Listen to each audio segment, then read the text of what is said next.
오후의 햇살이 낡은 쇼윈도를 통해 비스듬히 쏟아져 들어왔다. 공기 중에는 버터와 설탕이 구워지는 달콤한 향기가 가득했다. 달콤별 베이커리라는 이름의 이 작은 가게는 신하린의 세상 전부였다. 그녀의 흰 조리복 위에는 밀가루가 별처럼 흩뿌려져 있었지만 케이크 위 아이싱으로 섬세한 장미꽃을 피워내는 그녀의 손길은 세상에서 가장 행복한 예술가의 그것과 같았다. 딸랑. 가게 문에 달린 작은 종이 경쾌한 소리를 내며 울렸다. 엄마, 나왔어. 6살 난 딸. 차별이 노란색 유치원 가방을 맨 채 작은 폭풍처럼 가게 안으로 달려 들어왔다. 그 순간 할인의 지친 얼굴에 환한 햇살 같은 미소가 번졌다. 그녀는 아이싱을 짜던 손을 멈추고 몸을 낮춰 자신에게 와락 안기는 작은 몸을 힘껏 껴안았다. 우리 별이, 오늘 유치원에서 재밌었어. 오늘 선생님이 엄마는 세상에서 제일 맛있는 케이크를 만드는 사람이라고 칭찬했어. 별의 자랑에 할인의 마음이 따뜻해졌다. 그래, 이것만으로 충분했다. 비록 세상은 그녀에게서 많은 것을 앗아갔지만 품 안에 이 작은 별 하나가 그녀를 살게 하는 이유이자 우주였다. 저녁 시간. 가게 뒤편의 작은 쪽방이 두 사람의 보금자리였다. 저녁 메뉴는 단출한 김치볶음밥이었지만 별의 제잘거리는 목소리 덕분에 세상 그 어떤 진수성찬보다 풍성했다. 할인은 딸의 이야기를 들으며 맞장구를 쳐주었지만 그녀의 눈빛 깊은 곳에는 아이가 알아채지 못하는 짙은 수심이 깔려 있었다. 가게 마감을 준비하던 늦은 오후였다. 교복을 입은 한 남학생이 한참 동안이나 쇼윈도 밖에서 케이크들을 하염없이 들여다보고 있었다. 그 간절한 눈빛을 발견한 할인은 조용히 밖으로 나갔다. 학생, 무슨 일 있어요? 아니에요. 그냥 동생 생일인데 케이크가 너무 예뻐서요. 학생은 낡은 운동화 끝을 내려다보며 멋쩍게 웃었다. 그 모습에서 할인은 자신의 어릴 적 모습을 보는 듯 했다. 그녀는 잠시 가게 안으로 들어가더니 예쁜 상자에 담긴 컵케이크 하나를 들고 나왔다. 갓 구운 초콜릿 컵케이크 위에 하얀 크림과 반짝이는 식용 응구슬로 밤하늘의 별을 표현한 작은 예술 작품이었다. 이거 그냥 주는 거예요. 대신 동생이랑 같이 아주 근사한 소원을 빌어야 해요. 알았죠? 네, 하지만 이건 비밀이에요. 할인은 학생의 손에 컵케이크 상자를 쥐어주고는 따뜻하게 미소 지었다. 학생은 몇 번이고 허리를 숙여 감사 인사를 하고는 기쁜 얼굴로 달려갔다. 그 뒷모습을 보며 할인은 잠시나마 자신의 무거운 현실을 잊을 수 있었다. 하지만 현실은 가게 문을 닫고 홀로 남겨진 그녀를 어김없이 찾아왔다. 별이가 잠든 깊은 밤, 할인은 작은 책상머리에 앉아 차갑게 쌓여있는 고지서들을 내려다보았다. 가게 월세, 정의세, 수도세, 모든 고지서 위에는 미납이라는 붉은색 도장이 선명하게 찍혀 있었다. 손님은 점점 줄었고 재료값은 천정부지로 치솟았다. 이 달콤별 베이커리를 지켜내는 것은 이제 거의 불가능에 가까워 보였다. 그녀는 무의식적으로 목에 걸린 낡은 은색 로켓을 만지작거렸다. 6년간 단 하루도 몸에서 떼어놓은 적 없는 물건이었다. 그녀는 조심스럽게 로켓을 열었다. 그 안에는 사진 대신 세상에 단 하나뿐인 별 모양의 작은 열쇠가 들어있었다. 이 열쇠는 우리 둘만의 약속이야. 언젠가 우리가 함께 열어볼 미래의 문이란다. 6년 전 꿈처럼 행복했던 시절에 그 남자가 했던 말이 희미한 환청처럼 귓게 맴돌았다. 하지만 그 미래의 문은 열리지 않았고 약속은 재가 되어 흩어졌다. 할인은 씁쓸한 미소와 함께 로켓을 닫았다. 과거를 돌아보는 것은 사치였다. 그녀에게는 지켜야 할 현재, 별이가 있었다. 그때 휴대폰이 날카롭게 울렸다. 가게 주인이었다. 신 사장. 월세가 벌써 3달이나 밀렸어. 이번 주까지 해결 못하면. 가게 비워줘야 하는 거 알지? 죄송합니다. 사장님, 조금만 더 시간을 주세요. 나도 사정 딱 하지만 더는 못 기다려줘. 전화는 매정하게 끊겼다. 하리는 전화기를 쥔 채 망연자실하게 앉아 있었다. 모든 것이 막다른 길에 다다른 기분이었다. 그녀는 창밖을 내다보았다. 화려한 도시의 불빛들이 마치 자신의 초라한 처지를 비웃는 것처럼 아득하게 반짝이고 있었다. 그녀는 다시 한번 목에 걸린 로켓을 꽉 쥐었다. 차가운 금속의 감촉이 그녀의 정신을 다잡아 주었다. 포기할 수 없었다. 무슨 수를 써서라도 그녀는 자신과 별의 이 작은 우주를 지켜내야만 했다. 가게 주인의 마지막 통보는 사형 선고나 다름없었다. 이번 주까지. 신하린에게 남은 시간은 고작 닷새였다. 그녀는 텅 빈 가게에 홀로 앉아 붉은색 글씨가 가득한 고지서들을 망연자실하게 바라보았다. 지난 6년간 그녀는 단 한 번도 별이 앞에서 약한 모습을 보인 적이 없었다. 하지만 오늘 밤만큼은 단단했던 둑이 무너져 내리는 것을 막을 수 없었다. 그녀는 소리 죽여 울었다. 바로 그때 작은 온기가 그녀의 등을 감쌌다. 잠든 줄 알았던 별이가 어느새 그녀의 뒤로 다가와 작은 손으로 등을 토닥이고 있었다. 엄마, 울지 마. 별이가 있잖아. 6살짜리 아이의 위로에 하리는 황급히 눈물을 닦았다. 그녀는 딸을 품에 안으며 애써 밝은 목소리로 말했다. 아니야. 엄마 안 울어. 그냥 눈에 먼지가 들어가서. 하지만 별이는 속지 않았다. 아이는 엄마의 슬픔을, 그 고단함을 누구보다 잘 알고 있었다. 그날 밤, 별이는 자신의 작은 머릿속으로 아주 중대한 결심을 했다. 우리 엄마를 웃게 해줄 거야. 꼭 아이의 해결책은 지극히 단순했다. 엄마가 힘든 건 돈이 없고 혼자이기 때문이다. 그렇다면 돈 많고 멋진 남편을 찾아주면 된다. 할인의 절망 속에서도 한 줄기 빛과도 같은 소식이 들려왔다. 국내 최고급 호텔인 아우라 호텔에서 창립기념일 갈라 행사에 디저트 케이터링을 담당할 업체를 공개 모집한다는 공고였다. 수십 개의 유명 베이커리들이 경쟁할. 그녀의 작은 가게로서는 계란으로 바위치기인 싸움이었다. 하지만 이것이 그녀의 마지막 동아줄이었다. 하리는 그날부터 밤을 새워가며 제안서를 준비했다. 그녀는 자신의 모든 열정과 철학을 A4 용지 몇 장에 쏟아부었다. 그리고 며칠 후 서류 심사에 합격했다는 기적 같은 연락을 받았다. 남은 것은 최종 관문. CEO 앞에서 직접 자신의 케이크를 선보이는 블라인드 테이스팅뿐이었다. 결전의 날 아침, 하리는 별이를 호텔 근처에 있는 친구의 집에 잠시 맡기고 자신의 인생을 건 케이크를 들고 아우라 호텔로 향했다. 그녀가 떠나자마자 별이는 친구와 노는 척하다 몰래 빠져나왔다. 아이의 작은 손에는 엄마 남편 찾기 작전 계획서가 들려 있었다. 아이의 목표는 명확했다. 이런 비싼 호텔 근처 공원에는 분명 돈 많고 멋진 아저씨들이 많을 것이다. 공원 벤치에 앉아 채은우는 지끈거리는 관자놀이를 눌렀다. 6년 전 할인이 사라진 후로 그는 일에만 미친 듯이 매달렸다. 하지만 성공의 정점에 오를수록 그의 마음은 더욱 공허해졌다. 이 공원은 과거 할인과 함께 평범한 데이트를 즐기던 유일한 장소였다. 그는 복잡한 일이 있을 때마다 이곳을 찾아 그녀의 흔적을 찾곤 했다.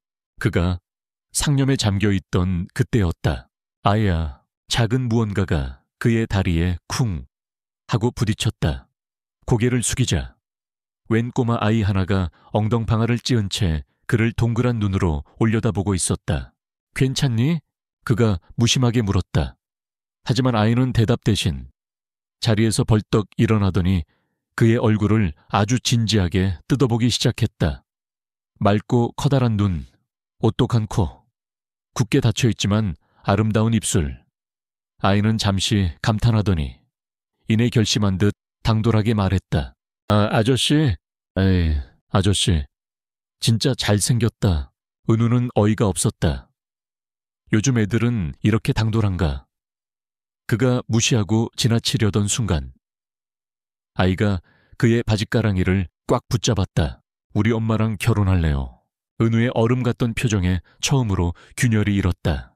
우리 엄마 진짜 예쁜데 케이크도 세상에서 제일 잘 만들어요.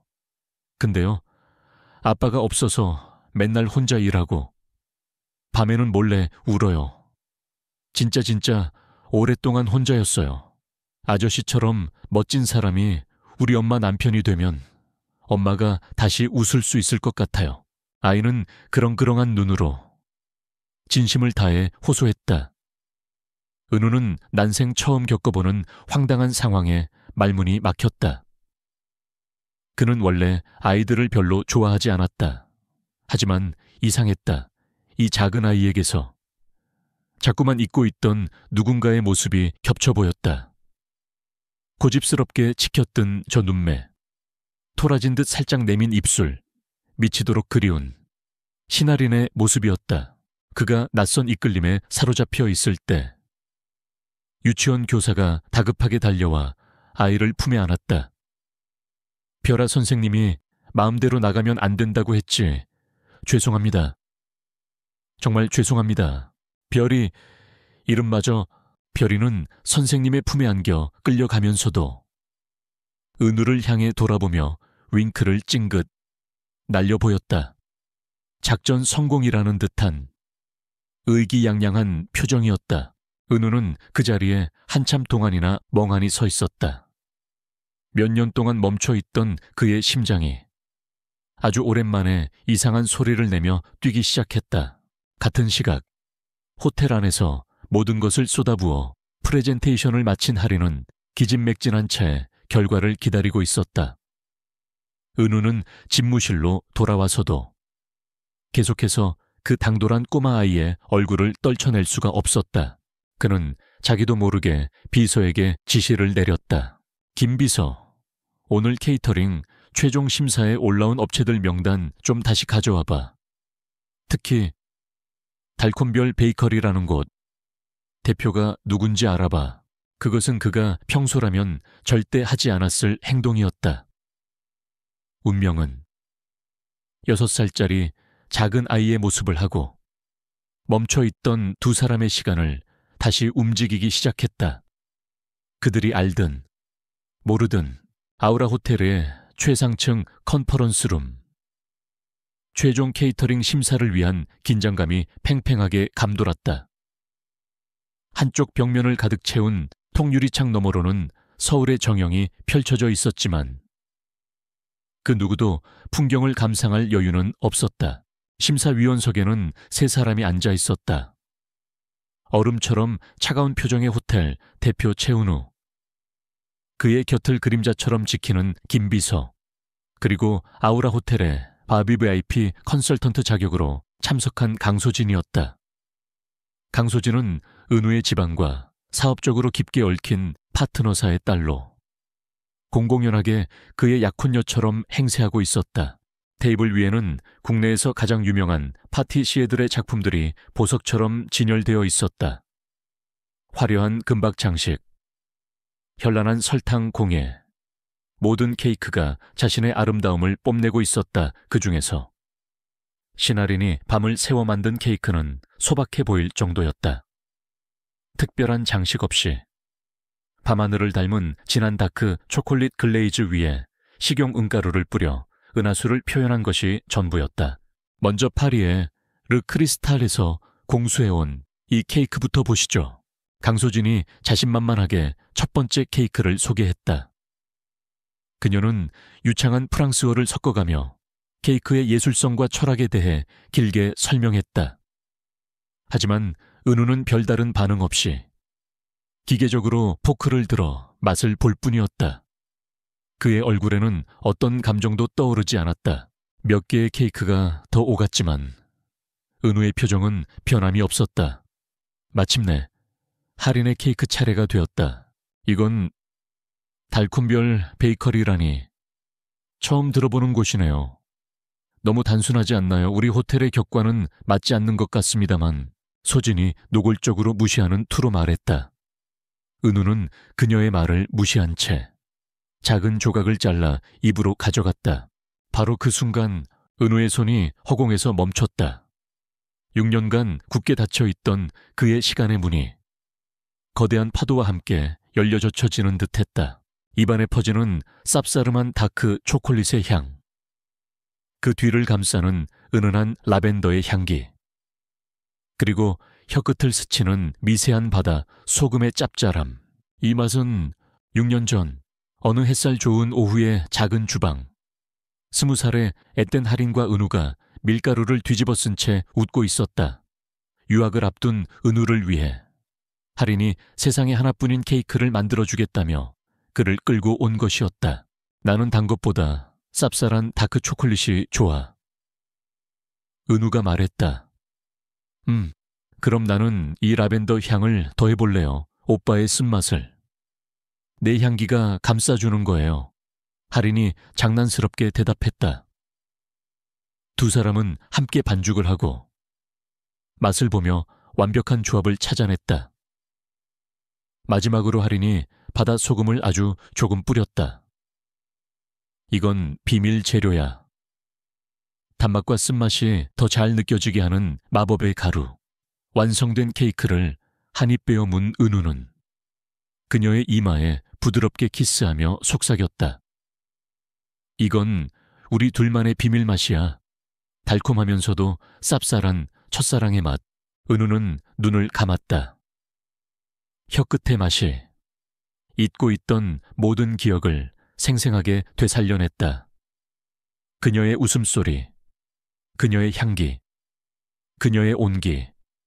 지난 6년간 그를 지탱해온 것은 바로 이 기억이었다. 그의 변화를 가장 먼저 알아챈 것은 김비서였다.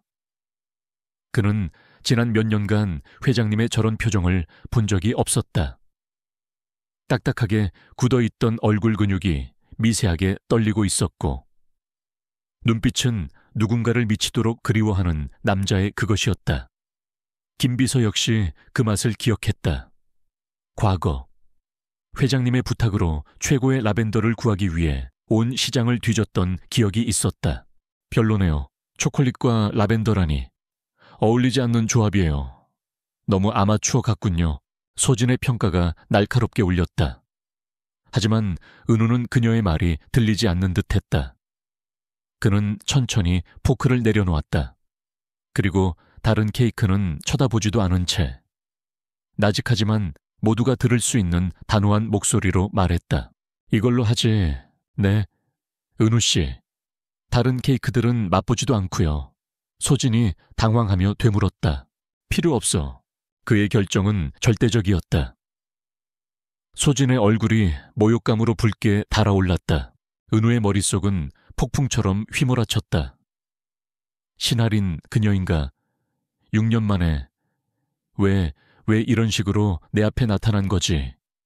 그는 김비서에게 턱짓했다. 나번 케이크. 파티시에 지금 당장 1위로 부르게 컨퍼런스룸 밖. 할인은 초조하게 손톱을 물어뜯으며 결과를 기다리고 있었다. 잠시 후 한 직원이 다가와 그녀를 안으로 안내했다.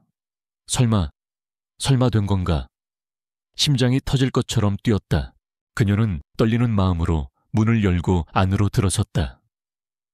그리고 그 자리에 얼어붙었다. 심사위원석에 앉아 자신을 뚫어질 듯 쳐다보고 있는 남자. 지난 6년간 꿈속에서도 단 하루도 잊어본 적 없는 얼굴. 자신을 배신하고 자신의 세상을 무너뜨렸다고 믿었던 남자. 최은우였다. 시간이 멈췄다. 6년이라는 세월을 뛰어넘어 두 사람의 시선이 허공에서 부딪혔다.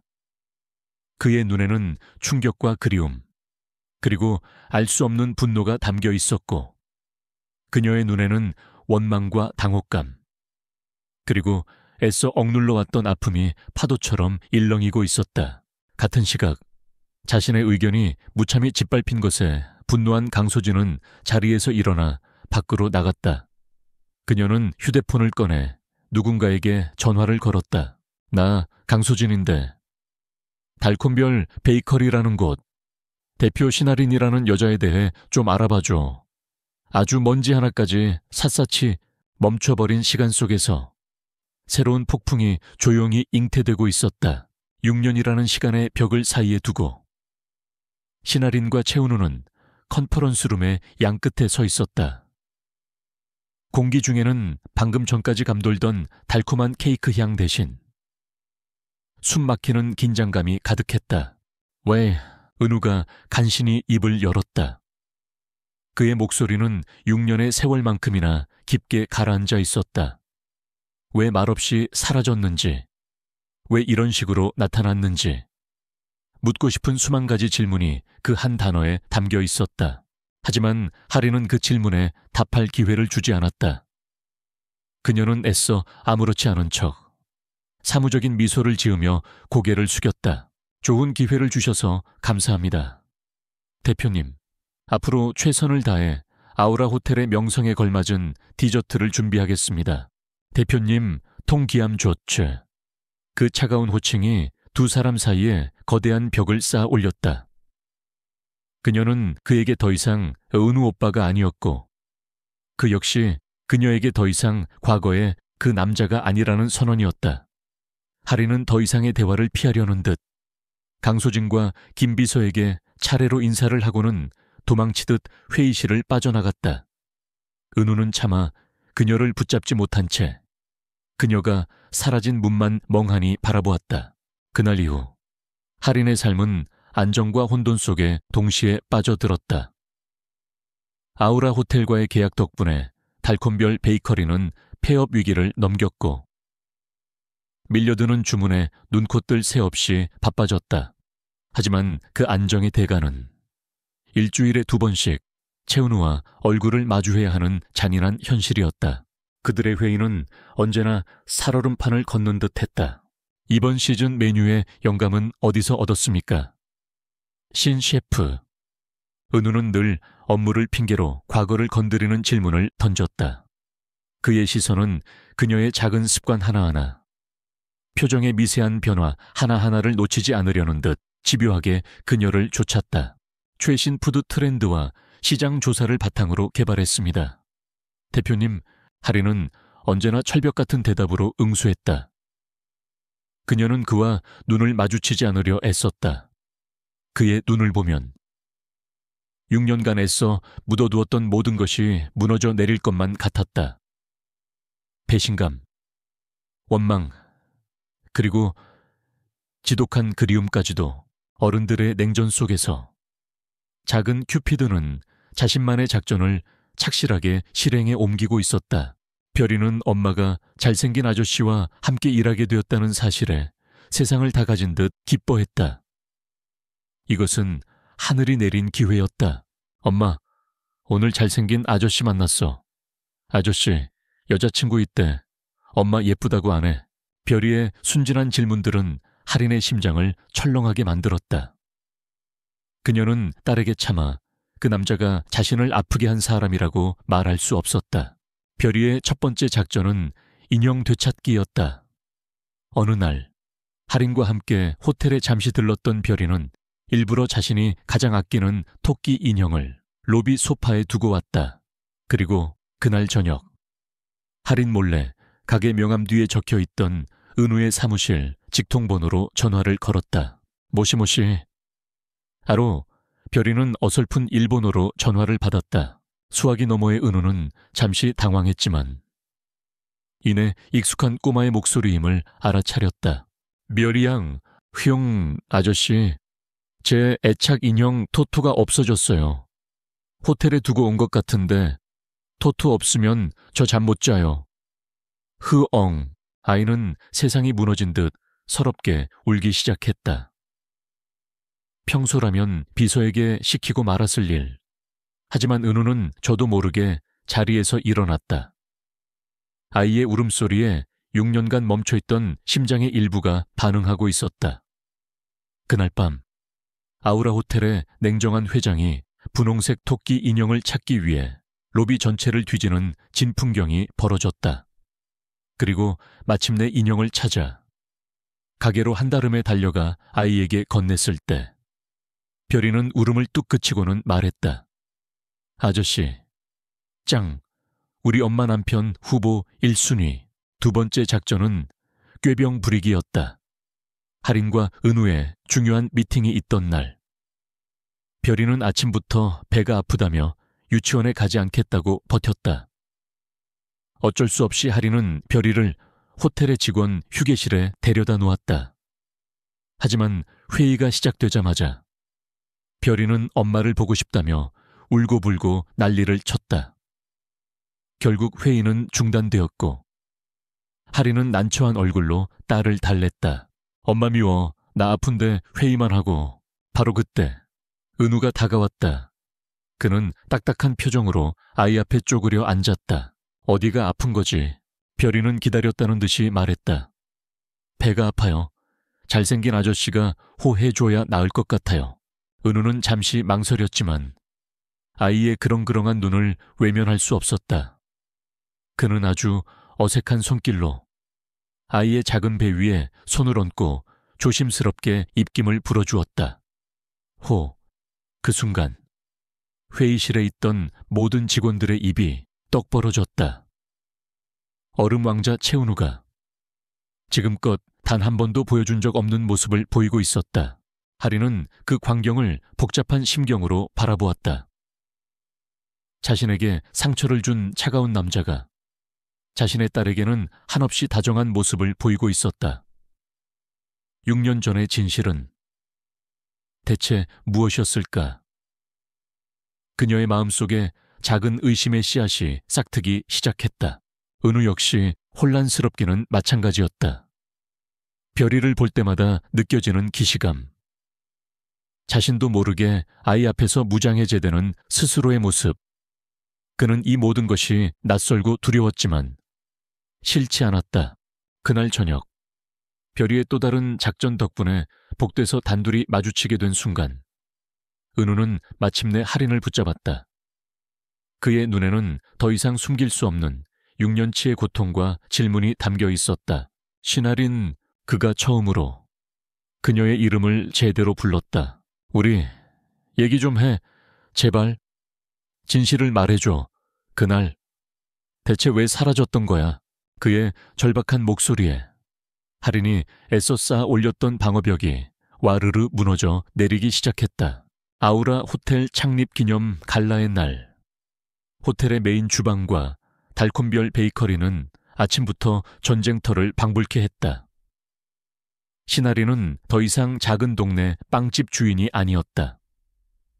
그녀는 수십 명의 파티시에들을 진두지휘하는 카리스마 넘치는 총괄 셰프로서 자신의 모든 역량을 쏟아붓고 있었다.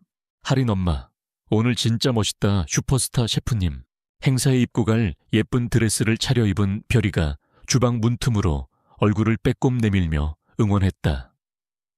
할인은 딸의 모습에 잠시 긴장을 풀고 환하게 미소 지었다. 오늘 밤은 그녀가 지난 6년간의 모든 서름을 딛고 세상에 자신의 실력을 증명하는 밤이 될 터였다. 하지만 그 무대를 시기하는 어두운 그림자가 그녀의 등 뒤에서 칼날을 갈고 있었다. 호텔 최고층 VVIP 스위트 강소진에게서 신할인의 정체를 전해들은 양미희 회장은 분노로 온몸을 떨고 있었다. 6년 전 자신의 계략으로 내쫓았던 고아 계집애가 감히 다시 아들의 세상에 발을 들여놓은 것도 모자라 이제는 호텔의 가장 중요한 행사를 책임지고 있었다. 저 애를 이대로 둬선 안 돼. 양 회장은 비서에게서 받은 사설탐정의 보고서를 확인했다. 신할인의 프로필, 그리고 그 아래에는 자녀 차별 유족세, 양 회장의 눈이 경악으로 물들었다. 아이, 6살, 은우의 핏줄일 가능성이 높았다. 그 아이는 자신의 친아들이 상속받아야 할 모든 것을 위협하는 가장 큰 걸림돌이었다. 그녀는 즉시 어디론가 전화를 걸었다. 나다.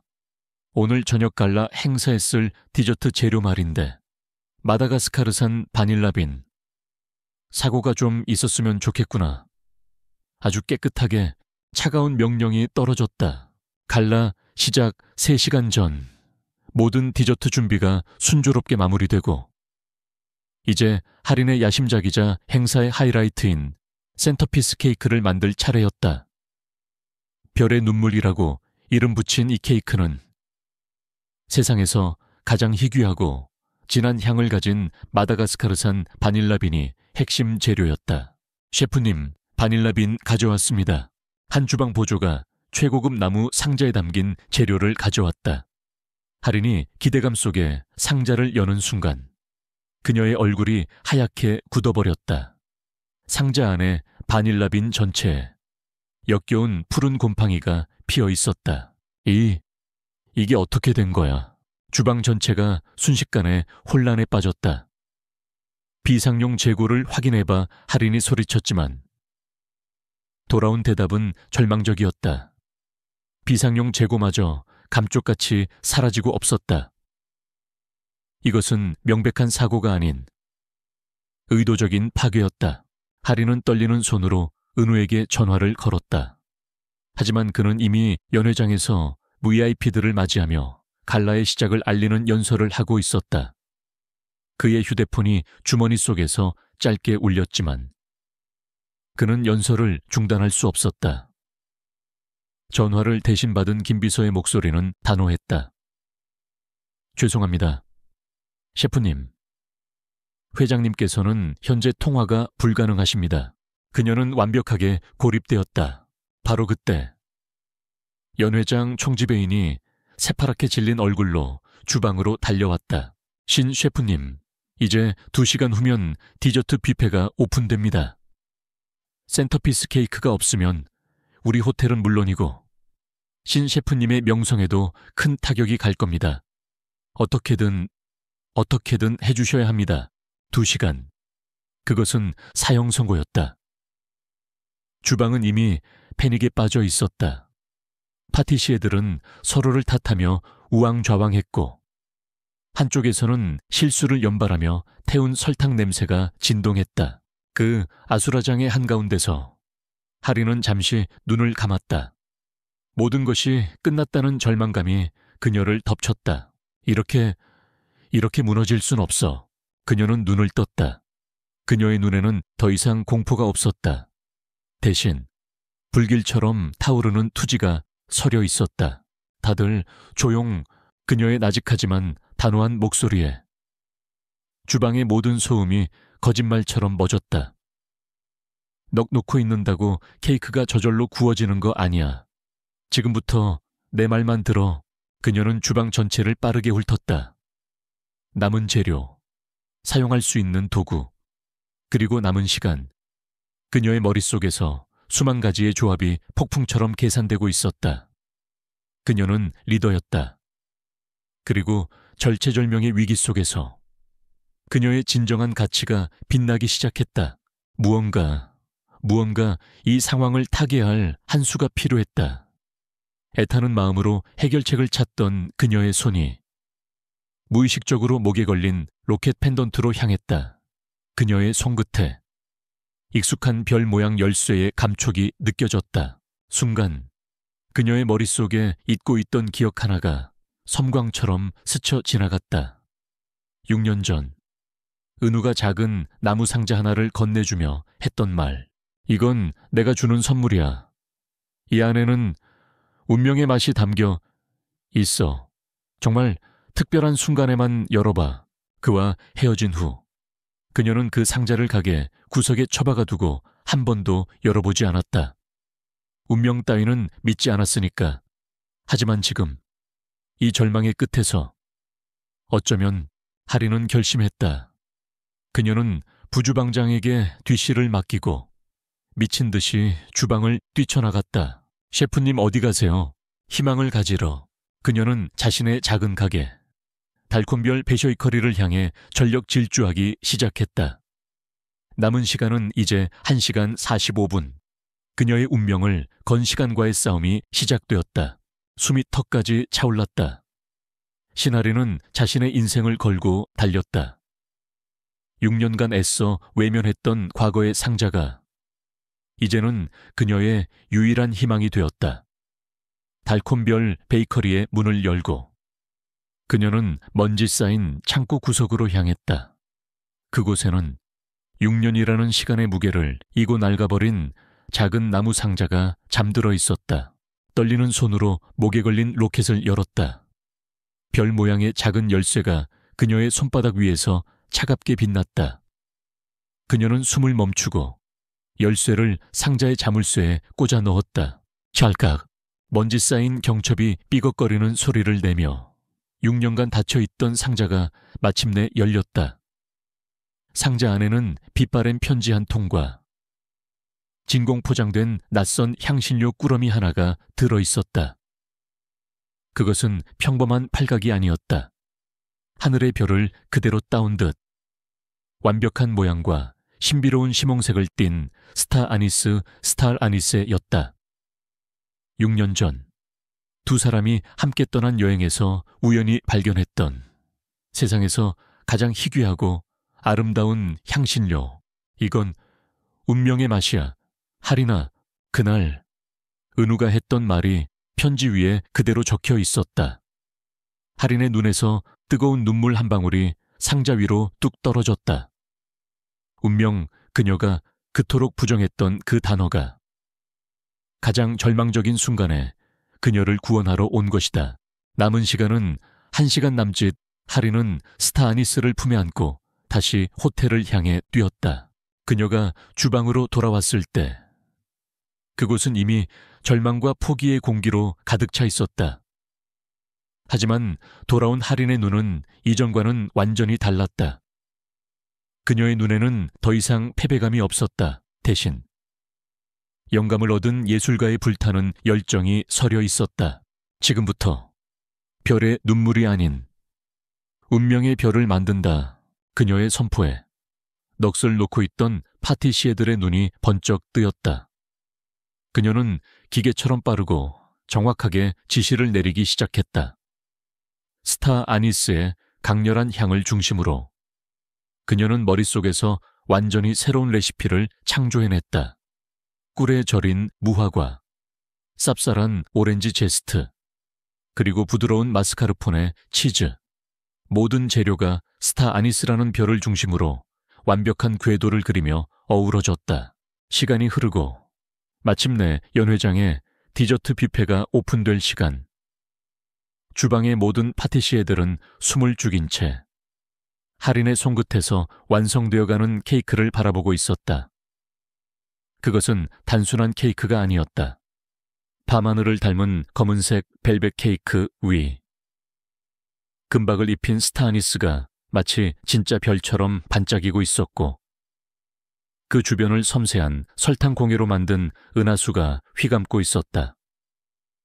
아름답다는 말로는 부족한 경이로운 예술 작품이었다.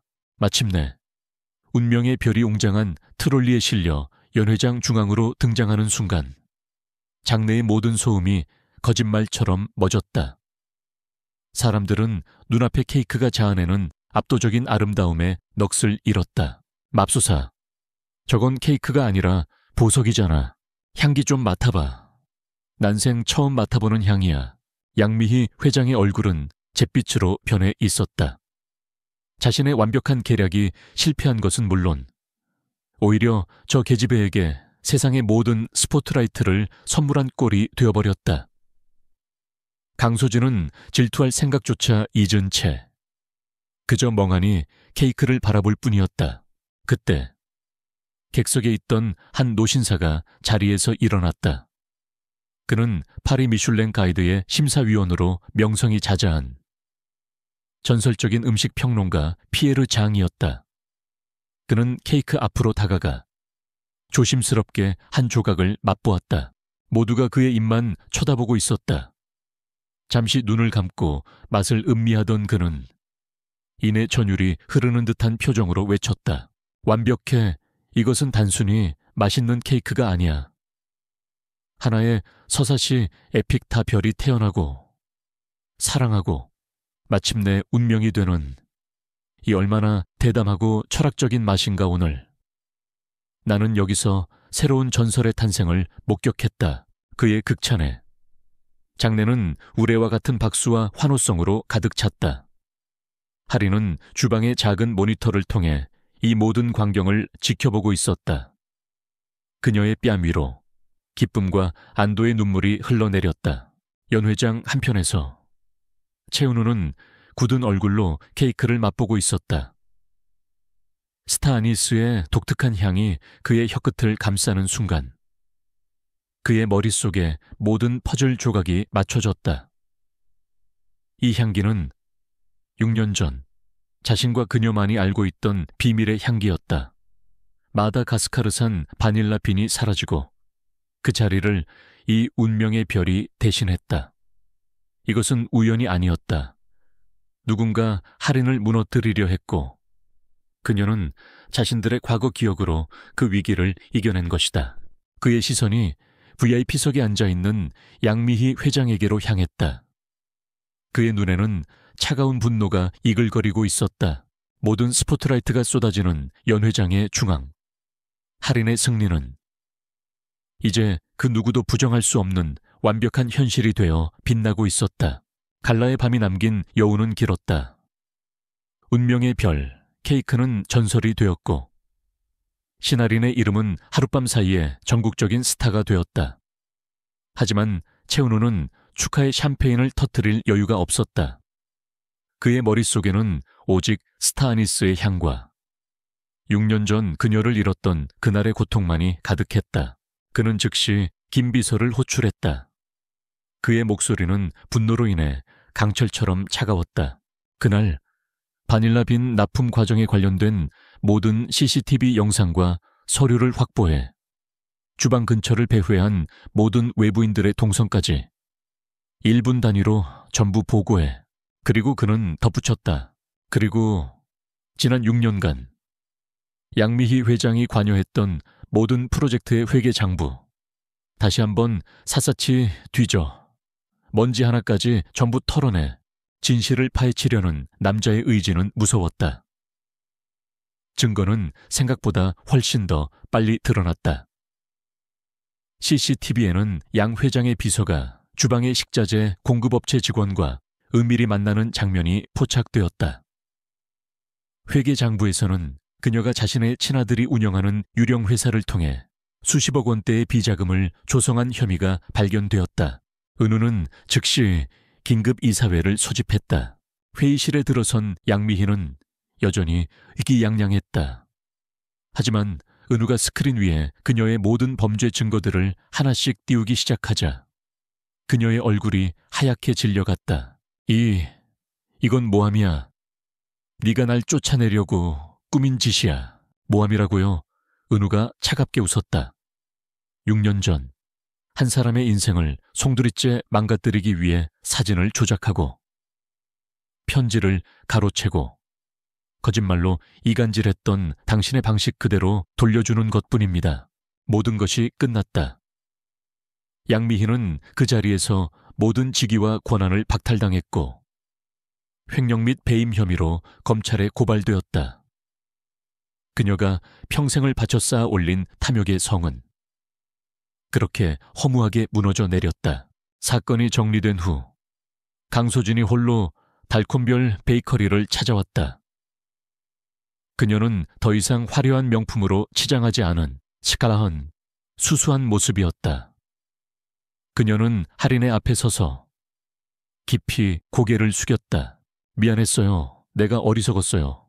내가 당연히 가져야 할 자리라고 생각했던 것 때문에 당신의 진정한 재능을 질투하고 무시했어요. 그리고 나도 모르는 사이에 그렇게 추악한 계략의 일부가 되어버렸고요. 정말 진심으로 미안합니다. 그녀의 사과는 진심이었다.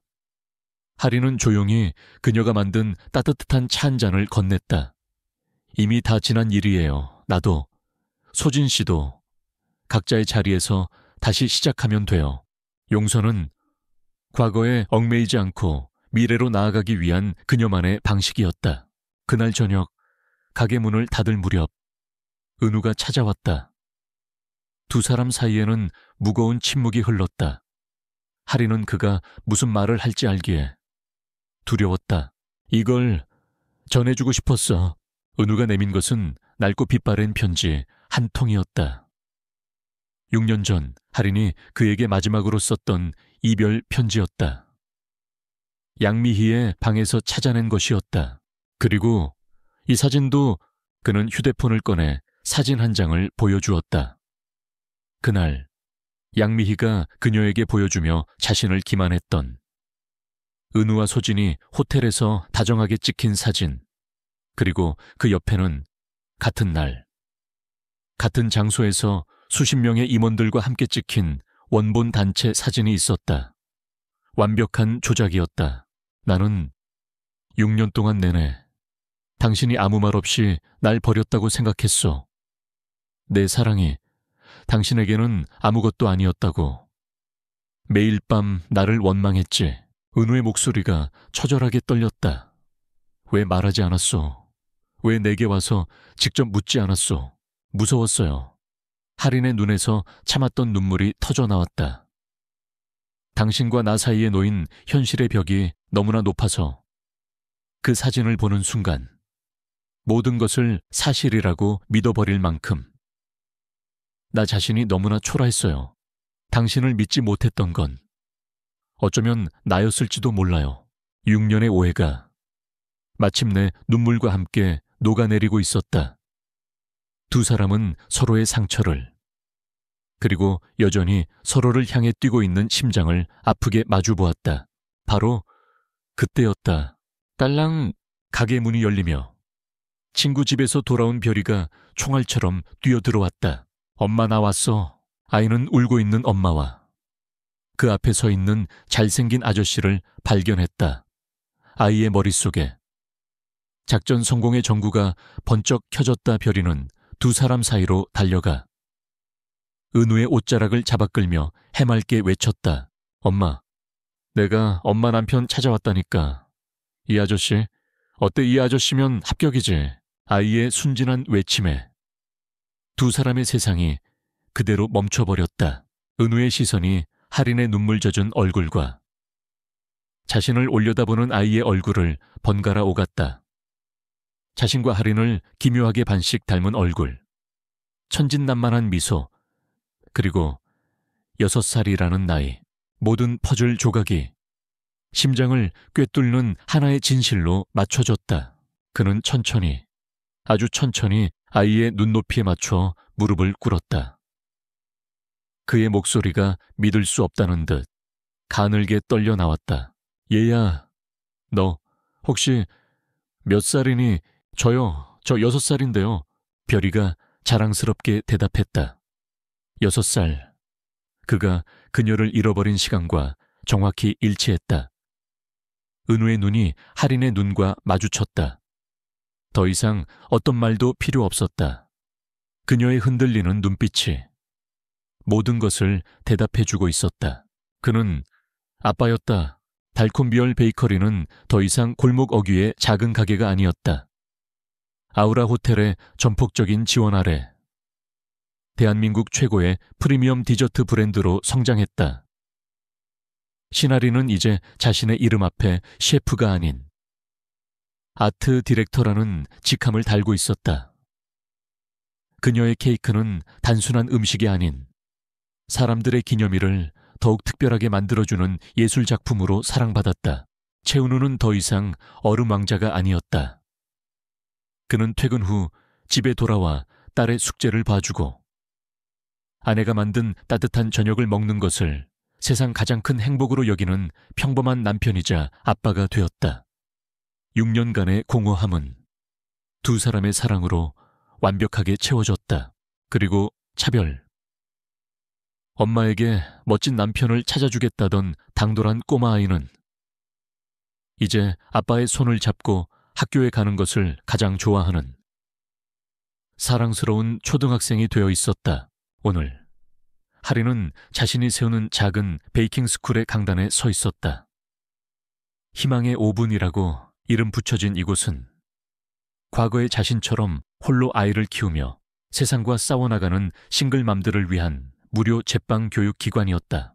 제가 처음 케이크를 만들기 시작했을 때 저는 세상에서 가장 작고 초라한 사람이었습니다. 하지만 밀가루를 반죽하고 달콤한 크림을 올리면서 깨달았습니다. 내 손으로 누군가를 행복하게 만들 수 있다는 것이 얼마나 큰 기쁨이고 위로인지를요. 그녀는 졸업가운을 입고 앉아있는 수강생들을 따뜻한 눈으로 바라보았다. 오늘 여러분이 받는 이 졸업장은 단순한 종이가 아닙니다. 이것은 여러분이 스스로의 힘으로 아이와 자신의 삶을 지켜낼 수 있는 무기이자 세상의 편견에 맞서 싸울 수 있는 방패가 되어줄 겁니다. 여러분의 오븐에서 세상에서 가장 따뜻하고 달콤한 희망이 구워지기를 진심으로 응원합니다. 연설이 끝나자 우레와 같은 박수가 터져 나왔다. 객석 한편에서 은우와 별이가 세상에서 가장 자랑스러운 얼굴로 그녀를 향해 엄지를 치켜쓰고 있었다. 그날 저녁 세 사람의 집 따뜻하고 아늑한 주방에서는 웃음소리가 끊이지 않았다. 오늘은 바로 별이의 9번째 생일이었다. 아빠 그렇게 하면 안 된다니까. 크림은 이렇게 부드럽게 발라야지. 별이가 고사리 손으로 은우의 손을 잡고 케이크 아이싱하는 법을 가르쳤다. 은우는 일부러 서툰 척을 하며 딸의 코끝에 생크림을 콕 묻혔다. 어이쿠. 이런 아바. 별이가 까르르 웃으며 이번에는 하린의 볼에 크림을 묻혔다. 주방은 순식간에 밀가루와 크림으로 엉망이 되었지만 그 안에는 세상 가장 완벽한 행복이 가득했다. 6년 전 돈이 없어 동생의 생일 케이크를 사주지 못했던 학생에게 컵케이크를 건네던 하린. 이제 그녀는 사랑하는 가족과 함께 자신의 딸을 위한 세상에 하나뿐인 케이크를 만들고 있었다. 마침내 세 사람이 함께 만든 케이크 위에 9개의 촛불이 밝혀졌다. 생일 축하합니다. 사랑하는 우리 별이. 노래가 끝나고 별이는 두 눈을 꼭 감고 소원을 빌었다. 잠시 후 아이는 촛불을 힘껏 불어 껐다. 별아, 무슨 소원 빌었어? 하린의 질문에 별이는 엄마와 아빠를 번갈아 쳐다보며 비밀스럽게 웃었다. 우리 엄마 아빠 지금처럼 맨날 행복하게 해주세요. 그리고 동생도 한 명 만들어주세요. 아이의 폭탄 선언에 하린과 은우의 얼굴이 동시에 빨개졌다. 두 사람은 서로를 마주보며 쑥스러우면서도 더없이 행복한 미소를 지었다. 촛불이 꺼진 어둠 속 세 사람의 행복한 얼굴 위로 따뜻한 불빛이 일렁였다. 한 아이의 당돌하고 순진했던 소원이 상처받은 어른들의 시간을 되돌리고 깨졌던 운명을 다시 이어 마침내 세상에서 가장 달콤한 가족을 완성시켰다. 이야기 끝. 오늘 이야기는 여기까지입니다. 여러분의 마음에 작은 울림을 주었기를 바랍니다. 만약 이야기가 마음에 드셨다면 구독과 좋아요를 눌러 저 이야기꾼에게 큰 힘을 실어주세요. 댓글로 여러분의 감상을 남겨주시면 다음 이야기를 만드는데 큰 영감을 얻을 수 있습니다. 여러분의 따뜻한 응원이 저에게는 최고의 찬사입니다. 그럼 다음 이야기에서 다시 만나요.